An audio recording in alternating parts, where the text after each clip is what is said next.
Okay. Hello there, Randall Brown with PMZ Real Estate. I'm excited today to be sitting with Bob Shapiro. He's the chair of the Valley Care Charitable Foundation Board. So let's talk about that.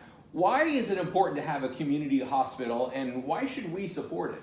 Oh, that's a good question, Randy. We should have a community hospital because number one, it's nonprofit. Number two, in particular, our community hospital, Stanford Healthcare Valley Care, services the entire Tri-Valley. And it's in a critical location between Highway 580 and 680 to give the best of services to a growing population. Nice. So I understand this is Stanford Valley Care. Now tell us how Stanford fits into this. Stanford purchased our hospital 4 or 5 years ago, and they provide us with technology, with physicians, with education. They help us when it's bidding for equipment and services because we can now bundle with them. So they're instrumental in our growth and in the services we provide the Tri-Valley. And I'm sure it's elevated the level of care, the level of support, and you know, the techniques and equipment, all of that as well. Yeah, and the key thing to understand, Randy, is that Stanford adds to, not replaces, the community support for our hospital. Right. From what I was on the board as well, so I know that Stanford was big about making sure that we are a community hospital, that we're supported by the community. Absolutely. Great. So how does a charitable foundation fit into this? What's their job and role? The charitable foundation is the bridge between the budget that the hospital has and needed services and equipment beyond that. So we are very instrumental in helping the hospital obtain equipment. For instance, chest compression equipment, bariatric beds for the emergency room, an imaging machine for the cardiology area. We provided all that through fundraising. Okay. So who has or does the hospital serve, and in what ways? The entire population of the Tri-Valley is served.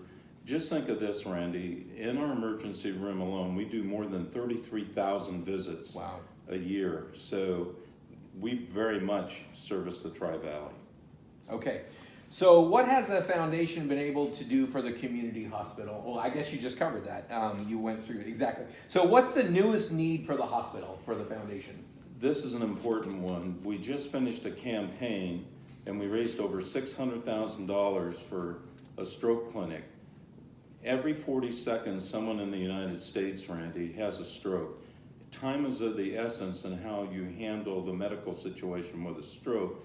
So because we don't have a stroke clinic at Valley Care, what happened is the patients, the clients who have a stroke are taken to outlying areas. Okay. That time frame is critically lost.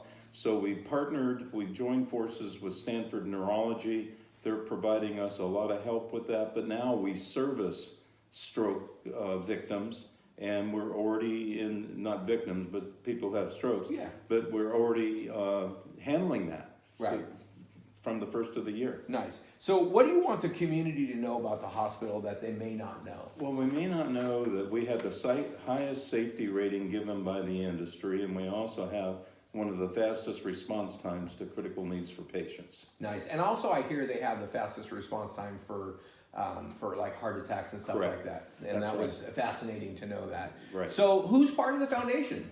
We have 12 dedicated people, and thank you and Lisa, your wife, for your service on the board. But we have 12 very dedicated people with diverse backgrounds who serve the community on that board. We also have an executive director, Shakeh Sulikyan, and we have an administrator, Gail Cowan, who service the foundation as well. Very nice. And how have you helped the community outside of this Valley Care? Because I know you've been very active. We do things like Bras for a Cause. We do educational events.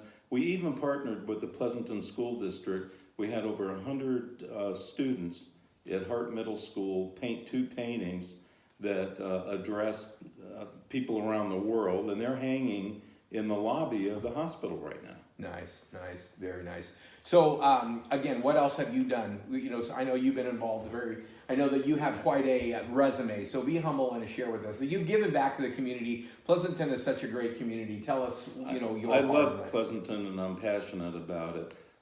Activities that I've participated in, to name a few, would be community. I've been a two-term director of the Pleasanton Chamber of Commerce. I've been the chairman of the Pleasanton Chamber Foundation that funds the leadership program and education programs. I've been a director of the YMCA.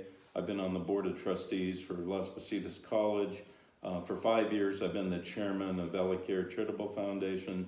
So there's a number of things, but I'm always involved in something in the community. Well, obviously that's why they asked you to be the chair of the foundation, and I feel really blessed and lucky to have you at the helm of that. Like you said, Lisa and I were on that board, and you know, you did a great job, and I think that, you know, for that community hospital to be here, you know, again, I always say that Pleasanton is such a great community. It's a great asset to it. I personally want to thank you for all that you've done. And there you go. If you were curious about the Charitable Foundation and the hospital and what we do, you should have it now. Thank you so much, Bob. Thank you, Randy.